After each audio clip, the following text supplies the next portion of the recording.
Hi, it's me again with Corel Draw Tips and Tricks, and somebody sent me this logo, and it's white, and it's got some problems, but it's got some drop shadows on the E's, and it's a little difficult to do what they want to do. They want to intermingle the E, and if you see the E is on top of the C, underneath the O, on top of the O, underneath the R, and then on top of the C.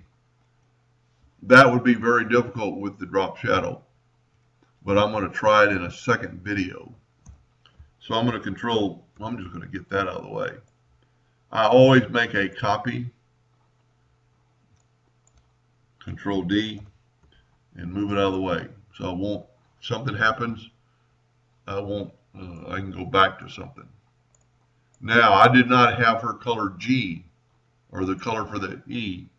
So what I did, I just took a box, went to the eyedropper tool, color, grabbed a sample, and made a swatch. So we'll have it later. Now I'm going to nudge this out of the way, and I'm going to left click, and I'm actually going to smart fill it with white right now. Nudge it out of the way, left click, right click, and then get red. So what I did, I took away the drop shadow. Now we need to do the same thing to all the letters, and we're going to, well, we can smart fill them with anything. I'm going to move them down double. 2 clicks.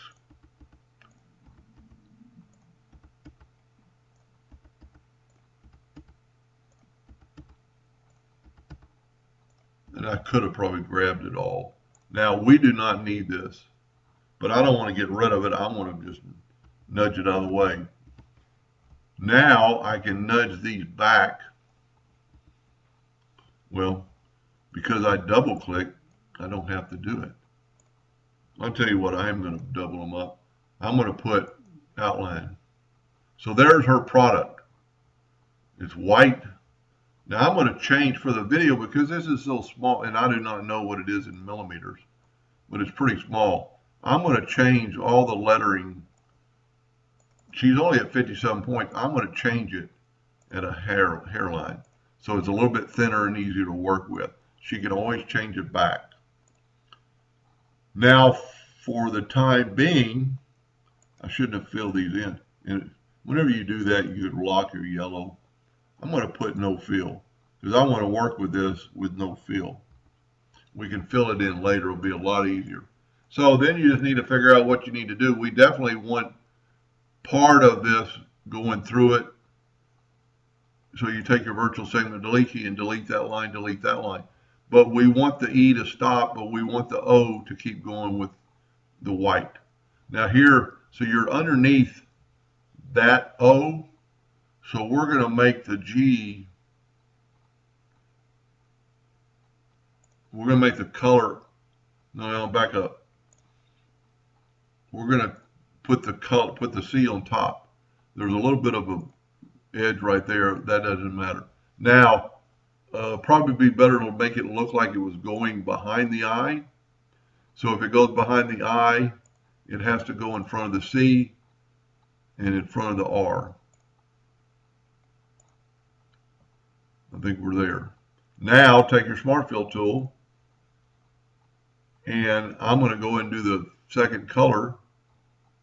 So grab your color, get your eyedropper, and get your green. Fill that in, fill that in, fill that in. Now go to the Smart Fill tool and change it to white. Go to your color palette and just hit white.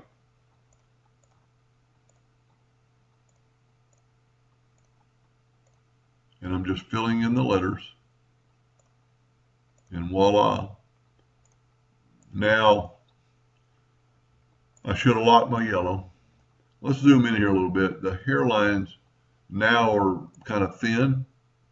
So let's select the whole thing and double click on it. Whoop.